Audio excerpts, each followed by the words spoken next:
Ladies and gentlemen, boys and girls, children of all ages, it is August 3rd, and we're going to start off as we always do on a positive note. That's right, these are your pro wrestling birthdays. 1924, considered the god of Japanese wrestling, Karl Gotch. 1934, legendary big man, Haystacks Calhoun. 1937, a man who has wrestled Bruno Sammartino, Terry Funk, and everyone in between, Bull Ramos. And last but not least, 1982, current NWA North American Champion, Aaron Stevens. Of course, on the flip side of that coin, your pro wrestling deaths for August 3rd. 2013, former Pacific Northwest wrestler and promoter, Dutch Savage. Alright, enough of the sad stuff. It's time to get to the meat and potatoes. That's right, these are your pro wrestling history highlights for August 3rd. A super short trip in the Wayback Machine today as we start in 1985.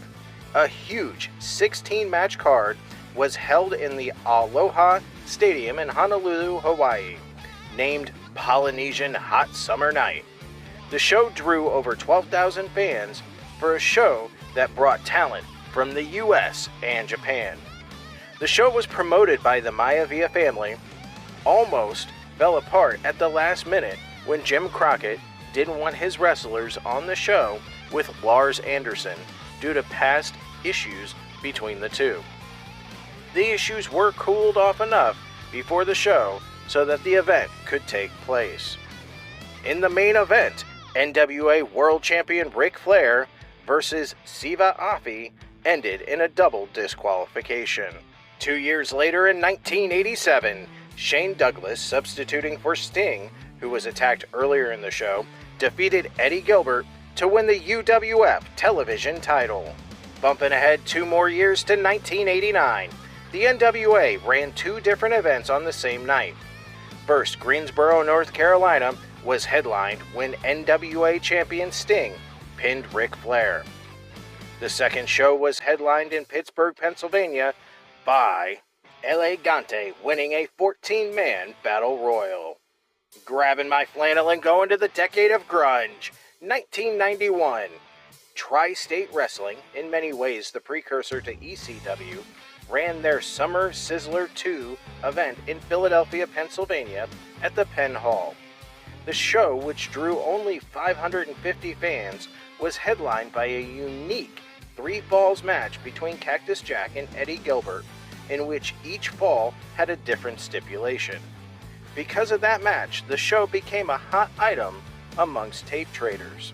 And last but not least, 1996, ECW ran their Doctor Is In show at the ECW Arena in Philadelphia, Pennsylvania, featuring the ECW debut of Steve Dr. Death Williams, and the debut of a new gimmick for Stevie Richards, the Blue Meanie, Supernova, and Don E. Allen as the foursome showed up in Kiss makeup, singing the Rock and Roll All Night before being attacked by the Sandman. The show was headlined by Sabu defeating Rob Van Dam in a stretcher match, ending their ECW feud.